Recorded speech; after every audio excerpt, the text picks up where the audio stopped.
وزیر اعلیٰ کے پی کو 5 اکتوبر تک کسی بھی مقدمے میں گرفتار نہ کیا جائے۔ پشاور ہائی کورٹ نے گزشتہ سماعت کا تحریری حکم نامہ جاری کر دیا، جس میں کہا گیا ہے کہ وزیر اعلیٰ کے خلاف وفاق اور پنجاب میں جتنے مقدمات درج ہیں ان کی تفصیل درخواست گزار کو فراہم کی جائے۔ اگر کسی مقدمے میں گرفتار کرنا ہو تو عدالت کو پہلے آگاہ کیا جائے۔ وزیر اعلیٰ ایک صوبے چیف ایگزیکٹو ہیں اور عوام نے مینڈیٹ دیا ہے۔ یہ وزیر اعلیٰ کا بنیادی حق ہے کہ انہیں مقدمات سے آگاہ کیا جائے اور انہیں تفصیل فراہم کی جائے۔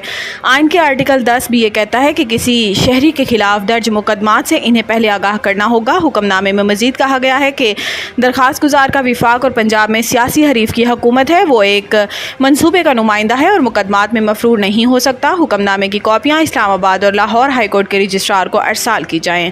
پروسیجر آرڈیننس کمیٹی میں موجودہ چیف جسٹس کی رائے کو اقلیت سے اکثریت میں بدلنے کے لیے لایا گیا۔ انہوں نے کہا کہ یہ آرڈیننس کمیٹی میں موجودہ چیف جسٹس کی رائے کو اقلیت سے اکثریت میں بدلنے کے لیے لایا گیا ہے۔ پی ٹی آئی رہنما کا کہنا تھا کہ مخصوص نشستوں کے کیس کا تفصیلی فیصلہ آنے میں جتنی تاخیر ہو رہی ہے، کنفیوژن اتنا ہی بڑھتا جا رہا ہے۔ واضح رہے کہ گزشتہ روز صدر مملکت آصف علی زرداری کے دستخط کے بعد پریکٹس اینڈ پروسیجر آرڈیننس جاری کر دیا گیا۔ پریکٹس اینڈ پروسیجر ایکٹ کے سیکشن 2 کی ذیلی شق کے 1 کے مطابق practice and procedure act committee مقدمات مقرر کرے گی۔ کمیٹی چیف جسٹس، سینئر ترین جج اور چیف جسٹس کے نامزد جج پر مشتمل ہوگی۔ آرڈیننس میں پریکٹس اینڈ پروسیجر ایکٹ کے سیکشن 3 میں ترمیم بھی شامل ہے، جس کے مطابق سماعت سے قبل مفاد عامہ کی وجوہات دینی ہوں گی۔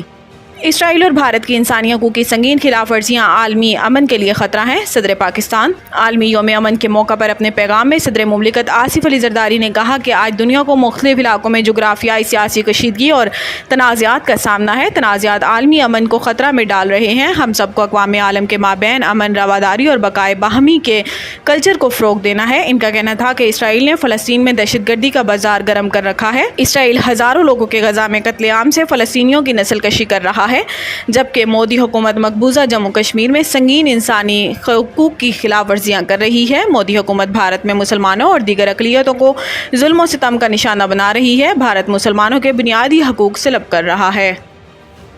سرکاری ملازم کی بیوہ کو ملنے والی نوکری دوسری شادی پر ختم نہیں ہو سکتی۔ لاہور ہائی کورٹ نے خاتون زویا اسلام کی اپیل پر تحریری فیصلہ جاری کر دیا۔ جسٹس چودھری اقبال کی سربراہی میں 2 رکنی بینچ نے تحریر کیا۔ اپیل کنندہ نے موقف اختیار کیا تھا کہ سرکاری ملازم شوہر کی وفات کے بعد نائب قاصد کی نوکری 2020 میں ملی۔ شوہر اسلام کی بیوہ ہونے کی وجہ سے سرکاری نوکری ملی اور 2021 میں دوسری شادی کی، جس کی بنیاد پر نوکری سے برطرف کر دیا گیا۔ عدالتی فیصلے کے مطابق ملازم شوہر کی بیوہ کو ملنے والی نوکری دوسری شادی پر ختم نہیں ہو سکتی۔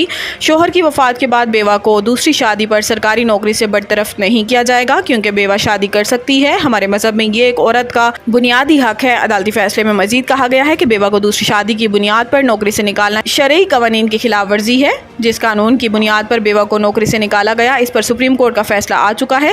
عدالت سنگل بینچ کا فیصلہ اور بیوہ کی نوکری سے نکالنے کا نوٹیفیکیشن کالعدم قرار دیتی ہے۔ عدالت بیوہ زویا اسلام کی اپیل کو منظور کرتی ہے۔